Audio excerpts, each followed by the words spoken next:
भगवान के साथ मथुरा में उनके अतरंग सखा रहते थे। अतरंग सखा माने, अतरंग सखा माने बेस्ट फ्रेंड, आपका सबसे अच्छा मित्र, जिससे आपकी कोई बात छिपी नहीं है, उसकी कोई बात आपसे छिपी नहीं है। तो भगवान के अतरंग सखा कौन थे?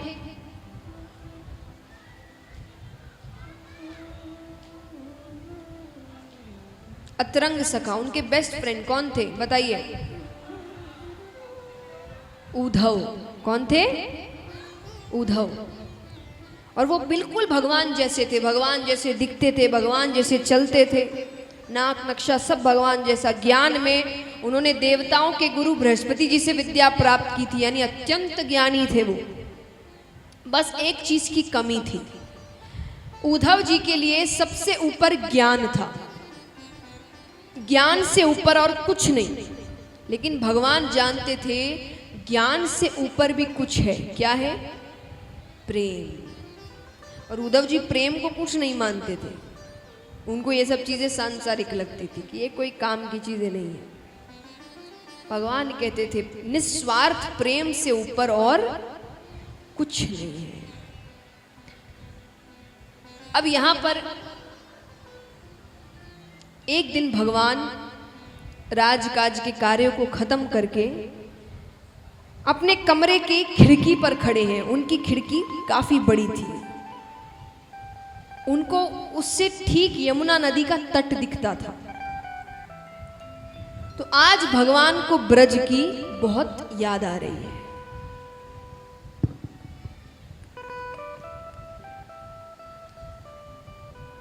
आज उनको नंद बाबा की, यशोदा मैया की, गोपियों की बहुत याद आ रही है।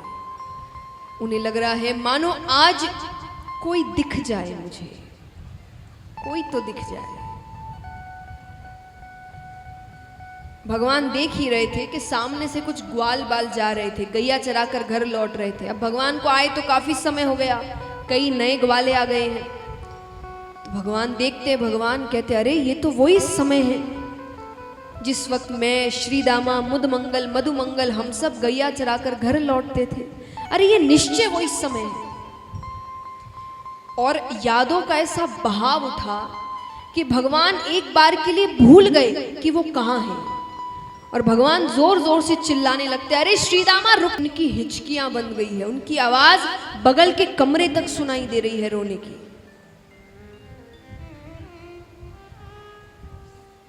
बगल के कमरे में उद्धव जी बैठे थे। वो आवाज सुन के वो दौड़ते हुए आते हैं, भगवान को गले से लगा लेते हैं। उद्धव जी कहते हैं प्रभु आप रो रहे हैं, अरे आप तो ये रोना धोना दुख सुख इन सब से परे हैं, आप क्यों रो रहे हैं? भगवान कहते हैं उद्धव मुझे मेरे ब्रज की बहुत याद आती है, मुझे नंद बाबा की बहुत याद आती है, मुझे यशोदा मैया की बहुत याद आती है। भगवान कहते हैं यशोदा मैया जैसी मैया युगों युगों तक किसी को नहीं मिलेगी। मैं जब तक वहां रहा मैंने उन्हें एक सुख नहीं दिया, मेरे रहते हुए उन्हें केवल शिकायतें सुनने को मिली, उल्हाने सुनने को मिले। हर दिन उनके दरवाजे पे कोई खड़ा रहता, तुम्हारे बेटे ने ये कर दिया, तुम्हारे बेटे ने वो कर दिया। लेकिन इसके बाद भी उनका प्रेम घटने की बजाय और बढ़ता गया।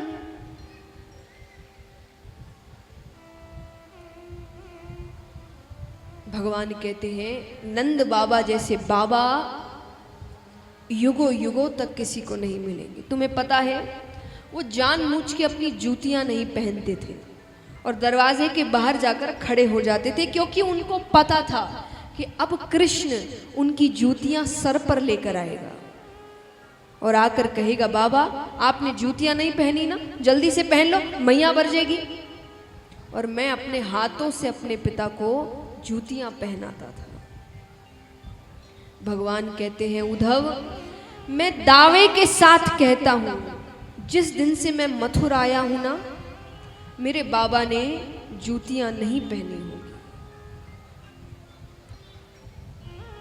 भगवान कहते हैं उससे ज्यादा दुख मैंने उन भोली भाली गोपियों को दिया है। भगवान कहते हैं एक दिन यशोदा मैया ने मुझसे कहा कि कन्हैया तो उनके घर चोरी करता है, उनका माखन चुराता है, मटकियां फोड़ता है, वो गरीब है, वो जो माखन बेचती है उससे जो पैसा आता है वो उसी से अपना घर चलाती है, उसी से भोजन करती है, तो उनकी मटकियां फोड़ता है, माखन चुरा लेता है, वो उस दिन क्या खाएंगी? तो मैं कई दिनों तक उनके घर चोरी करने नहीं गया। पता है कुछ दिन बाद वो सब की सब आ गई, आकर कहती यशोदा कन्हैया सिर्फ तेरा ही बेटा है क्या? अरे माखन चुराता है चुराने दो, मटकियां फोड़ता है फोड़ने दो, पर असल में गरीब तो हम उस दिन हो जाएंगे जिस दिन कन्हैया हमारे घर आना छोड़ देगा।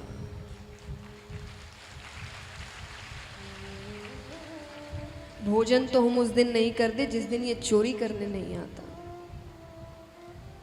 आज के बाद कभी मत कहना कि हम गरीब हैं।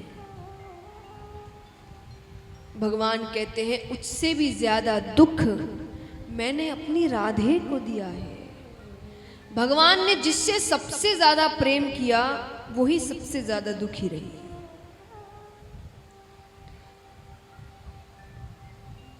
भगवान इतनी बातें कह रहे हैं, इतना रो रहे हैं, उद्धव जी पे कोई असर नहीं हुआ।